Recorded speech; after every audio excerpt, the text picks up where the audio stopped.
Namaskar. Welcome to Ancient Wisdom. Today we will look at some mysteries of iconography. What is iconography?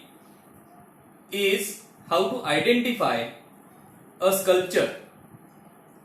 What are the telltale marks on the sculpture to understand what it is, how to read it, how to educate ourselves about it, and also how to learn more from it. As we have already seen in various episodes, that temples are the Pathashala of Hinduism, and there are number of lessons given there, starting from the entry gate to the sanctum sanctorum, and starting from bottom of the temple to the top of the temple, right from first standard to PhD level. And once you start understanding the language, the enjoyment that you will get while going to a temple is going to be great. But for that, we have to start somewhere, and the start is iconography. So today, we will see some mysteries and some explanations of iconography. We will start with our favorite god, that is Ganpati. Ganpati is the easiest god to identify, of course, from the trunk. But there are two more identification marks. One is the Ankusha in one hand and Pasha in the other. The Ankusha or goad is a motivator. It keeps you pushing. And the Pasha is a restrictor. It stops you from doing things that you should not be doing. And of course there is Modak, which is the nourishment, and there is Abhay Mudra, which tells you to go ahead without fear. And that is Ganpati. Next we come to Vishnu. Vishnu can be identified by three signs. One is the Shankha, other is the Chakra, and the third is the Gada. In this photo you are not able to see the Gada, but this is the hand where the Gada is. Shankha, Chakra, Gada. Then we come to Shankara or Shiva. Shiva is again identified with the Trishula or the Damru. Dhvani Krama Pravartita Prachanda Tandava Shiva. So Dhvani, sound, and Trishul.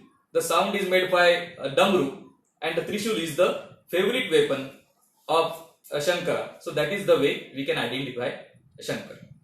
Now we come to the third, the Brahma. But Brahma Murti, you will see that it is rarely available alone, other than at Pushkar, and secondly at Bangkok.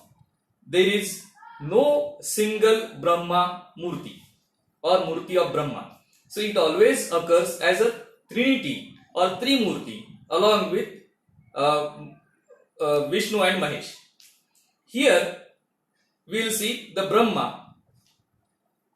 You will see this is the Brahma. The white beard is showing his age. And secondly, the telltale signs here are, one is the Kamandalu in the hand, and secondly there is a book in one of the hands. Book in one of the hands. And of course what the book means is the knowledge. From knowledge everything is created.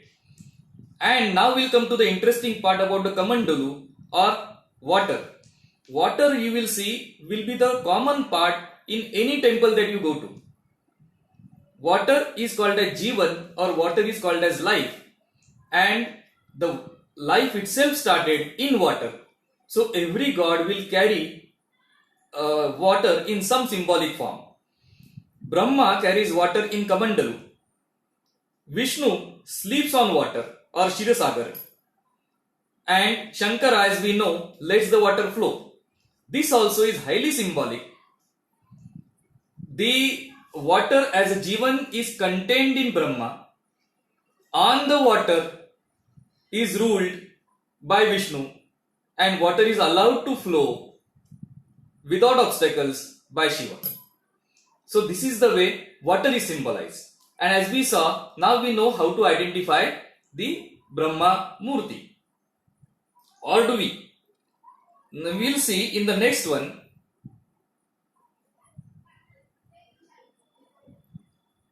Now it is your turn. Tell me, who is this?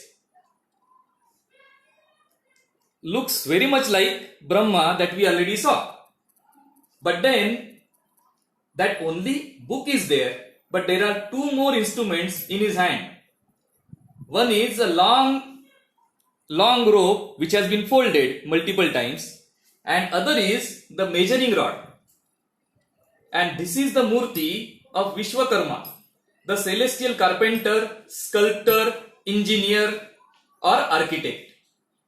On similar lines with that of Maya, Maya was the celestial architect of the Asuras, whereas Vishwakarma was the celestial architect of the Deva or Devata. And the identification is by the measuring rod and the measuring tape.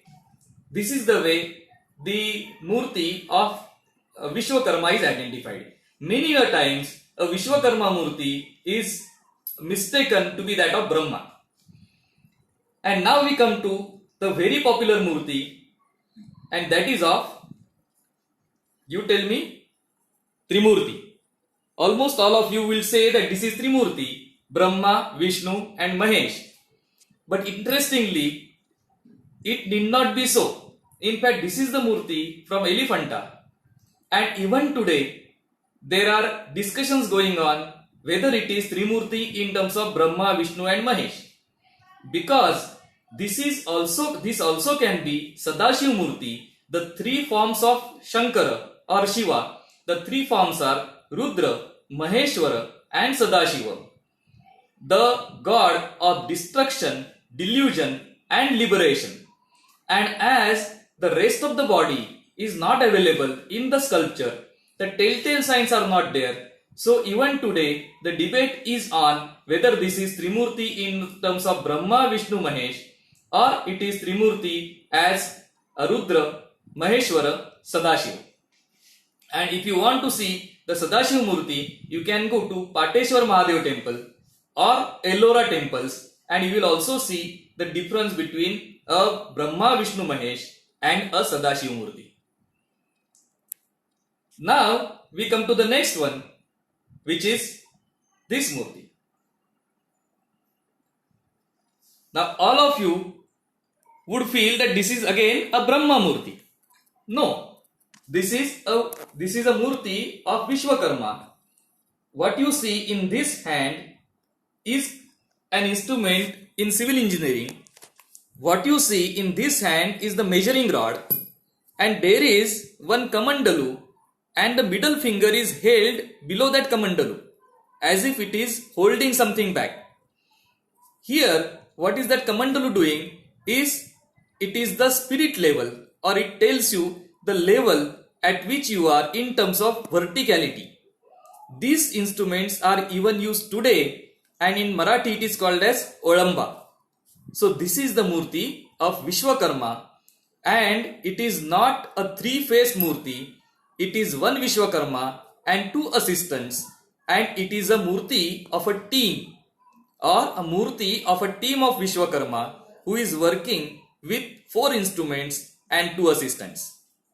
So with this information, when you go to a temple next time, keep looking for these Murtis, because these are very common Murtis, especially on the walls of temples and all the exterior areas of the temple. And with these, a lot many stories you will be able to understand from the temple wall itself. As we said, the temple walls are divided from bottom to top depending on the age level, and variety of incidents from Ramayana, Mahabharata or even the Veda are depicted there. If you understand the iconography, you will also be able to understand the scene and scenarios which are given there, and that will increase your knowledge of iconography itself. It is a continuing process. The more you know, the more you would want to know, and the more you go there, the more you will get to see and get to understand and to enlighten yourself. Namaskar.